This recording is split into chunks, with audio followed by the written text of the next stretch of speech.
Olá, queridos amigos, tudo bem com vocês? Que alegria estarmos aqui juntos novamente para compartilharmos do estudo da lição da Escola Sabatina.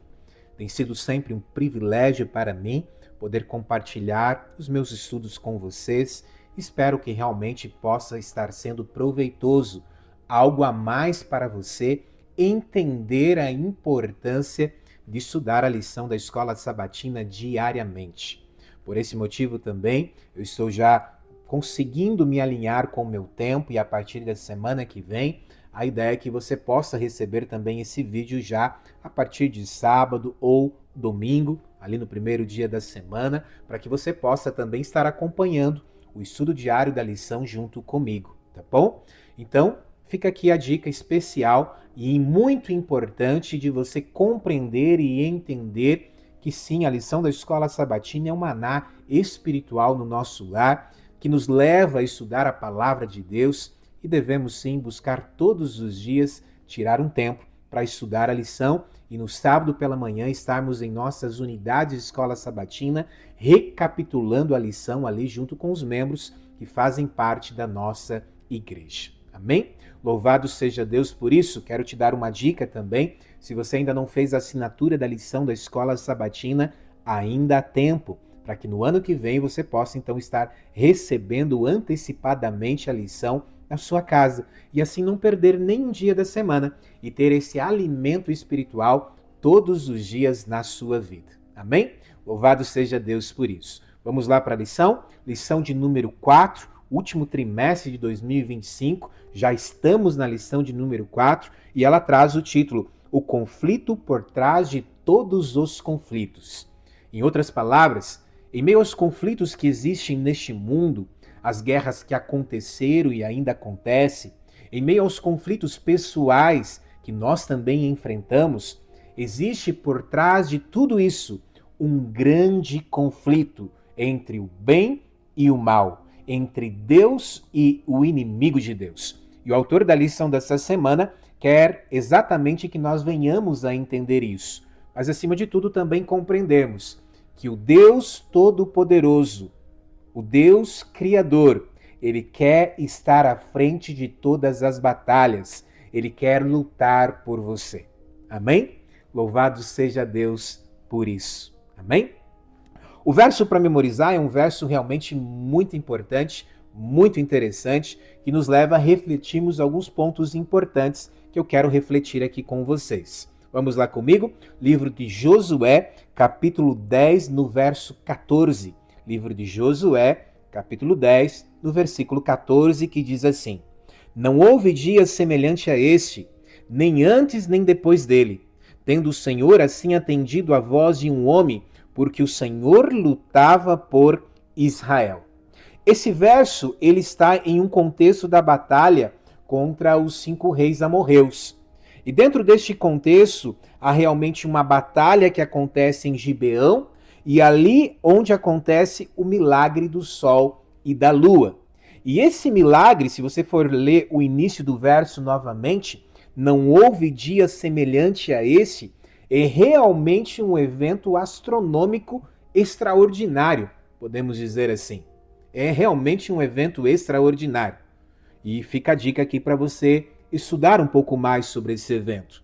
Mas além disso, você vai perceber algo muito importante no verso, que o autor, na verdade, não quer dar a ênfase a esse evento extraordinário, mas a ênfase que o autor da palavra de Deus, inspirado por Deus aqui no livro de Josué, e sim, Josué, quem escreve esse livro, ele dá a ênfase claramente na segunda parte do verso, onde ele diz assim: atendido a voz de um homem. Ou seja, você percebe claramente que o foco do texto não é cientificamente para comprovar o que foi esse evento que aconteceu do Sol e da Lua. Mas ele quer mostrar que esse evento só acontece por causa do poder de Deus, mas o poder de Deus que acontece em resposta à fé de Josué. Isso mesmo, Josué ora e o evento então acontece. Não porque Josué realiza o milagre, mas sim o Deus dos milagres. O Deus Todo-Poderoso é quem realiza os milagres. E esse Deus é quem realiza esse milagre aqui, astronômico, extraordinário.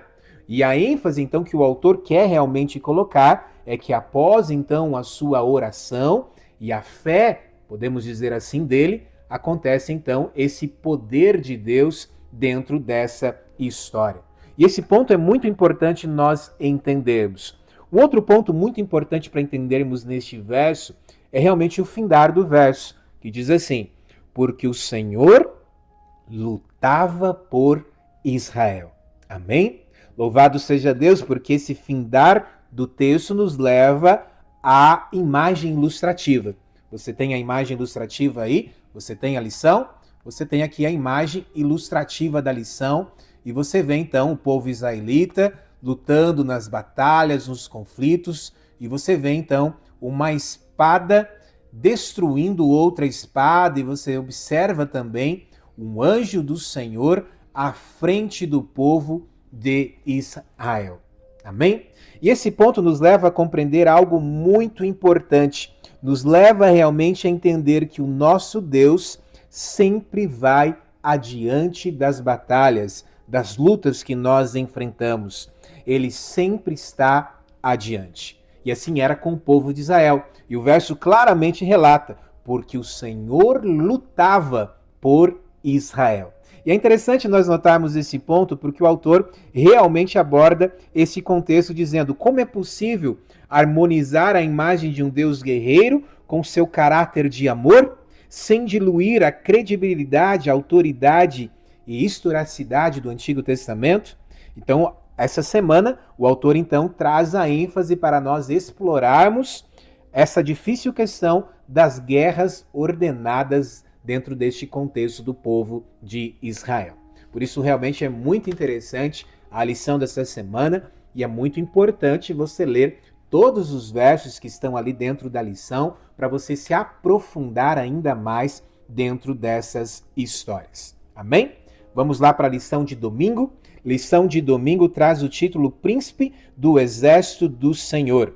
E aqui algo muito interessante nos leva a estudarmos o livro de Josué, capítulo 5, no verso 13 ao verso 15, onde você vai observar claramente uma batalha onde Cristo, onde Deus está realmente à frente, nos levando realmente a aplicarmos algo para nós hoje também, que nas batalhas da vida, Deus sempre está conosco. Ei, olha para mim aqui. Você tem enfrentado lutas, batalhas na sua vida? Entenda, Deus está contigo, confie nele e o mais, ele tudo o fará. Amém? Louvado seja Deus por isso. Josué, dentro deste contexto, ele busca uma direção, ele busca uma estratégia, podemos dizer assim.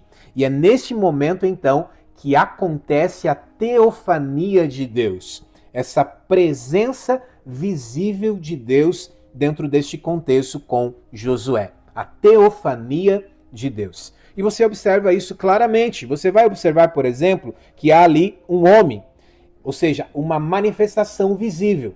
Há um homem que Josué observa. É claro que esse homem era realmente o príncipe do exército do Senhor. Nos levando então a compreender que o príncipe do exército do Senhor, o que é o exército do Senhor? O que é o exército de Deus? O exército de Deus ele é composto pelo povo de Deus, sim, o povo de Deus nessa terra, mas ele é composto também pelos anjos do céu. Amém? Louvado seja Deus. Por isso vale a pena você ler também o livro de Salmos, no Salmo 103, do verso 20 ao verso 21. E você vai compreender então que o exército de Deus contém anjos. Além disso, é muito importante nós entendermos que claramente apresenta então esse príncipe, esse homem que aparece perante Josué, ele se apresenta então como sendo realmente o comandante do céu e da terra. Por isso, ele é o príncipe do exército do Senhor. Ele é o comandante do céu e da terra. E claramente nós sabemos que está falando aqui a respeito de Cristo. Quando você vai ver um outro ponto importante, que era relacionado a desatar as sandálias, tirar as sandálias do pé porque o lugar era santo, É importante você notar que não era necessariamente o lugar que era santo, mas o lugar se tornava santo porque ali tinha a presença de Deus. Amém? Louvado seja Deus. Deus, Cristo, que é Deus, estava presente, estava acontecendo agora a teofania de Deus perante Josué. E esse príncipe, ele é o príncipe do exército do Senhor, aquele que comanda os anjos celestiais, mas que está também com o povo de Deus nessa terra. Amém? Louvado seja a Deus por isso. O autor também nos leva a estudarmos o livro de Josué, capítulo 5, no verso 14 ao verso 15, e também o livro de 2 Reis, capítulo 6, livro de Neemias, capítulo 9, e também o livro de Isaías, capítulo 37. E aqui algumas coisas muito importantes relacionado realmente ao príncipe do Senhor, o príncipe do exército do Senhor. Em Josué, você vai ver claramente esse comandante divino. Em 2 Reis, no capítulo 6, você vai ver que o contexto mostra Eliseu cercado pelo exército sírio e ele ora. E então, após orar a Deus e abrir então os olhos, ele contempla as hostes celestiais. Ele percebe então que Deus está lutando com ele contra os exércitos sírios. Quando você vai no livro de Neemias, você vai ver aqui que aqui nos mostra o Criador, que é também governante dos exércitos dessa terra. Ele é o governante, ele é aquele que realmente está no controle de tudo. Quando você vai no livro de Isaías, você vai ver que o Senhor, ele é o Deus dos exércitos. Você vai vendo claramente, então, esse paralelo, podemos dizer assim, aonde vai nos levando a compreender que realmente o príncipe dos exércitos do Senhor é o próprio Cristo. E por isso Josué, ele tem ali, ele observa uma teofania de Deus, uma presença visível de Deus, porque o próprio Cristo estava ali à sua frente. E esse ponto é muito importante você notar. Você percebe, por exemplo, que Josué, ele adora este homem que se coloca então como príncipe do exército. E você não observa algo acontecer. O que você não observa?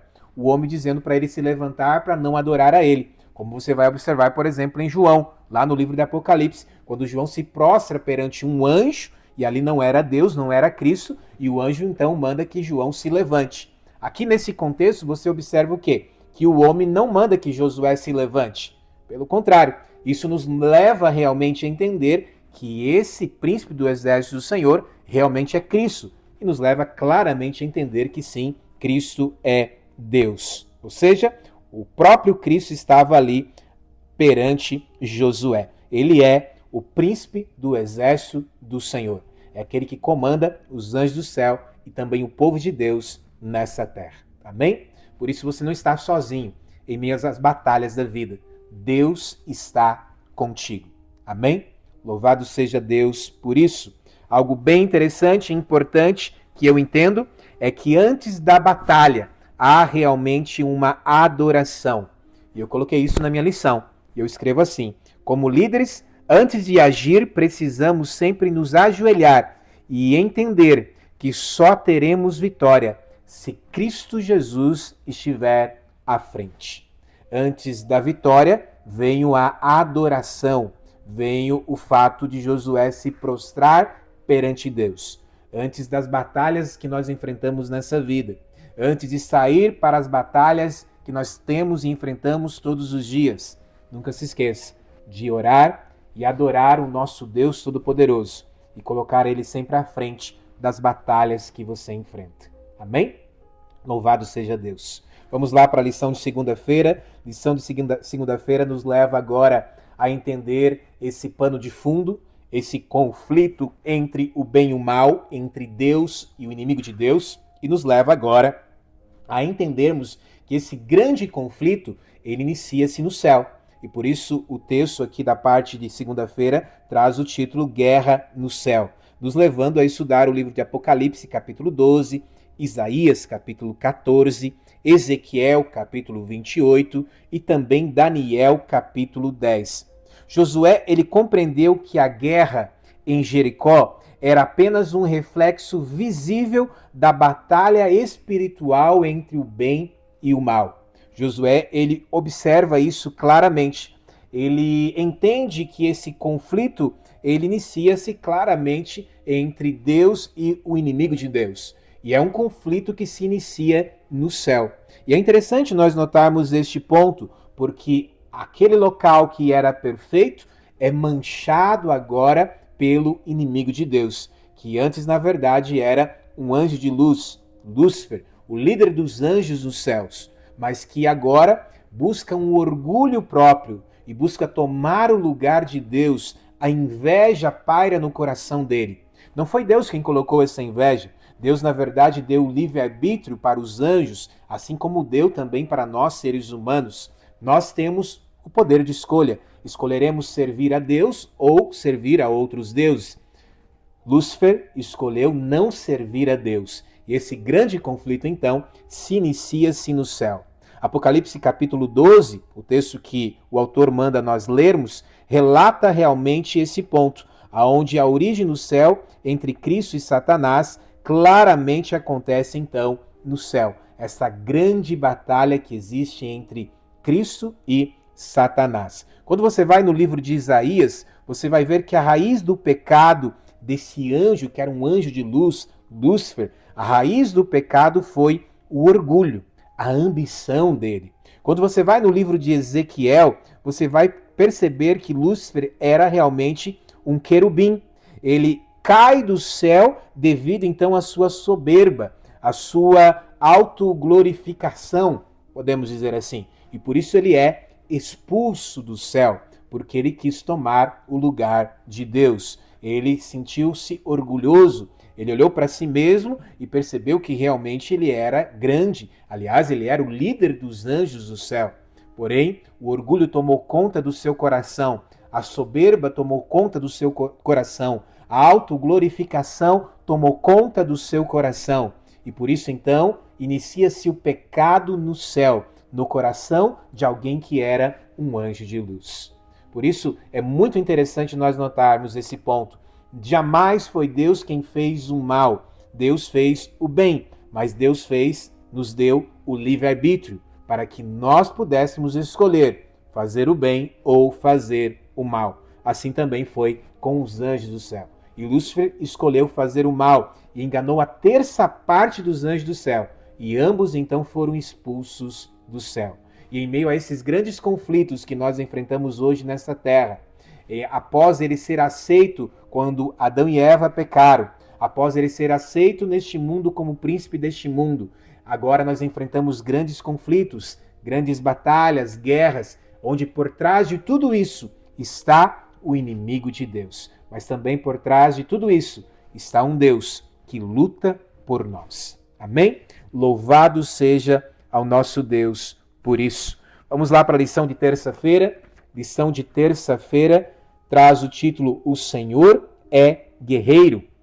E aqui é muito importante nós entendermos. O autor nos leva a estudarmos alguns textos do livro de Êxodo, Êxodo capítulo 2, no versículo 23, 25, também o capítulo 12, verso 12, também o verso 13, também o capítulo 15, no verso 3 ao verso 11, a entender um pouco mais sobre esse Deus guerreiro.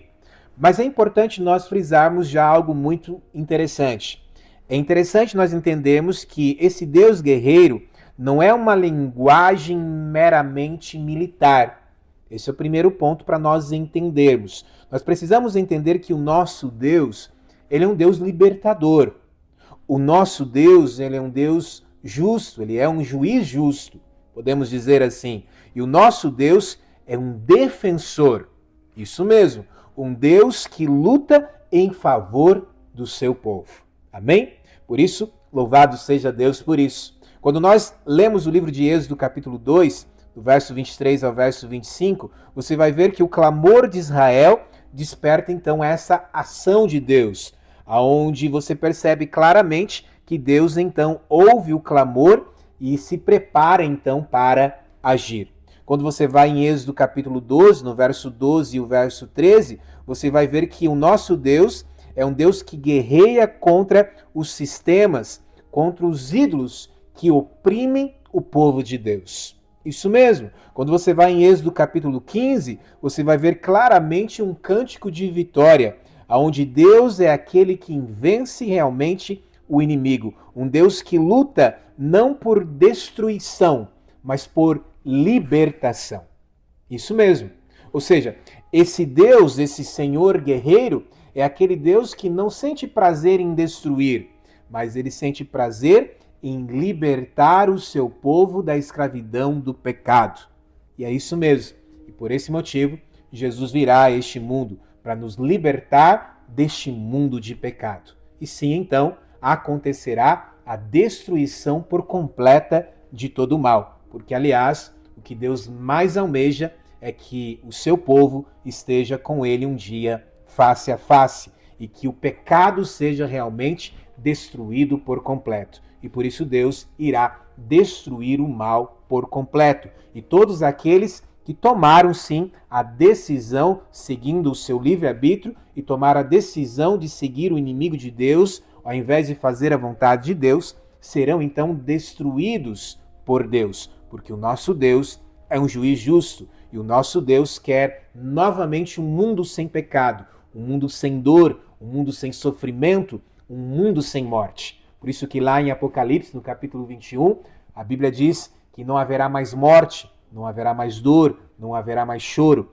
porque é isso que Deus almeja que aconteça muito em breve. E por isso Deus terá que destruir então o mal por completo. O nosso Deus claramente é um Deus que quer claramente nos libertar deste mundo de pecado. Um Deus que quer libertar o seu povo das garras do inimigo de Deus. Amém? Louvado seja ao nosso Deus por isso. Vamos lá para a lição de quarta-feira. Lição de quarta-feira, o Senhor lutará por vocês. Nos leva a estudarmos o livro de Êxodo, capítulo 14, no verso 13, 14 e também o verso 25, onde você vai perceber algo muito importante. No plano original de Deus, você percebe claramente que o povo é chamado para confiar. Isso mesmo, confiar e permanecer firme. Esse é o chamado de Deus claramente nesse plano original de Deus para com o povo de Israel. Claramente, esse é o chamado de Deus para o seu povo. Claramente você vai entender que ele é quem iria pelejar, quem iria guerrear pelo seu povo. Você percebe isso claramente, que o plano de Deus era lutar então pelo seu povo, mostrando que a vitória espiritual pertence realmente a ele. Porém, Israel deveria aprender a confiar, não combater, mas confiar que Deus lutaria realmente por ele. Você vai observar isso claramente quando eles são libertos da escravidão do Egito. E agora eles se deparam com o Mar Vermelho e o exército egípcio com o faraó vindo atrás deles. E você percebe o quê? Você percebe claramente que a batalha do Mar Vermelho nos mostra que o Senhor é quem luta para salvar o seu povo. O povo que agora vence por confiar realmente em Deus. Mas quem luta aquela batalha no Mar Vermelho é Deus. Não é o povo israelita, não é o povo hebreu, é Deus quem luta por eles. Amém? Louvado seja Deus. E esse realmente era o plano de Deus desde o início. O autor da lição coloca assim no findar da parte de quarta-feira: foi somente como consequência de sua incredulidade, expressa após o êxodo, que Deus permitiu que eles participassem ativamente na guerra contra os cananeus. Ou seja, Deus permitiu. Também não era a vontade de Deus, mas Deus permitiu. Após, então, essa consequência da incredulidade do povo após o êxodo, Deus, então, permitiu que o povo também agora se envolvesse na guerra. Mas o plano original de Deus é que ele é quem iria pelejar pelo seu povo. Amém? Louvado seja Deus por isso. Lição de quinta-feira nos traz o título A Segunda Melhor Opção. Nos leva a estudar o livro de Êxodo, capítulo 17, do verso 7 ao verso 13, que é a batalha contra Amaleque, aonde a primeira batalha militar de Israel acontece pós o êxodo, a batalha contra Amaleque, em Êxodo capítulo 17, mas também nos leva a estudar Josué, capítulo 6, do verso 15 ao verso 20, aonde você vai entrar dentro do contexto da queda de Jericó. E aqui você vai observar algumas similaridades, mas você vai observar também algumas diferenças dentro desses dois episódios. Eu coloquei aqui na minha lição algumas similaridades. Por exemplo, o Senhor é quem dá a vitória sobre Amaleque, no livro de Êxodo. Quando você vai no livro de Josué, é o Senhor quem derruba as muralhas.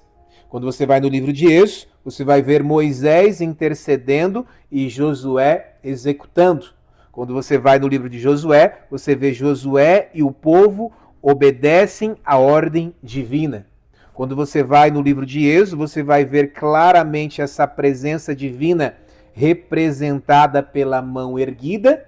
E quando você vai no livro de Josué, você vai ver essa presença de Deus, então, pela arca.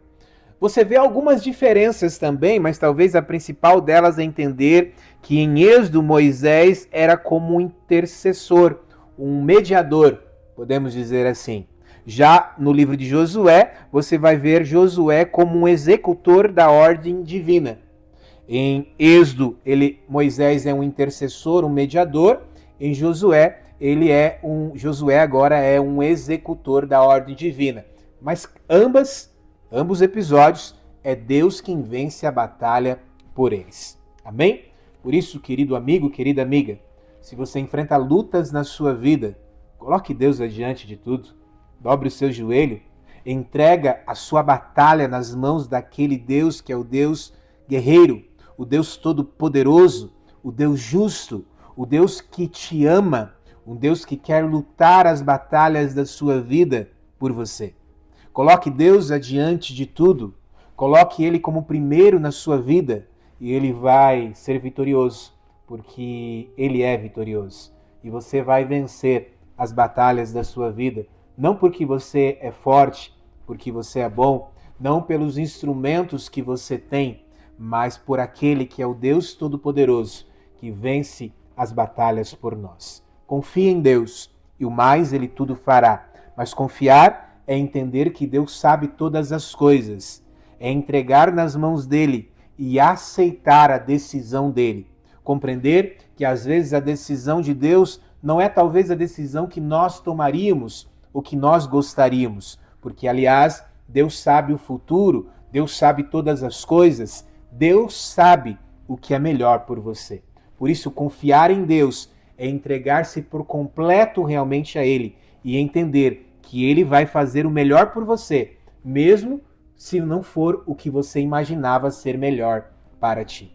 Que Deus possa te abençoar grandemente a entender este ponto. E aqui eu encerro a lição com a parte de sexta-feira, onde claramente nos leva a entendermos algo muito importante. Que nós vivemos hoje o mesmo tipo de conflito.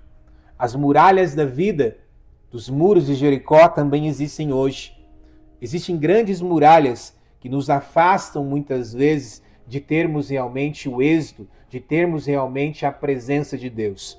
Existem muitos conflitos que nós enfrentamos diariamente na nossa vida, mas em meio a essas muralhas, em meio a esses conflitos que nós enfrentamos todos os dias, em meio às batalhas da vida, o Senhor das batalhas luta por nós quando nós oramos como Moisés, quando nós realmente obedecemos como Josué. Quando oramos como Moisés, quando obedecemos como Josué, Deus luta as batalhas da nossa vida. Amém? Eu quero encerrar com o livro Profetas e Reis, a escritora cristã Ellen Golding White, inspirada por Deus. Ela diz assim: Cristo, o príncipe dos exércitos do Senhor, conduz seu povo hoje como conduziu Israel. As muralhas do erro cairão diante da fé viva e da obediência confiante. Amém? O mesmo Deus de antes é o Deus de hoje e será o Deus de amanhã.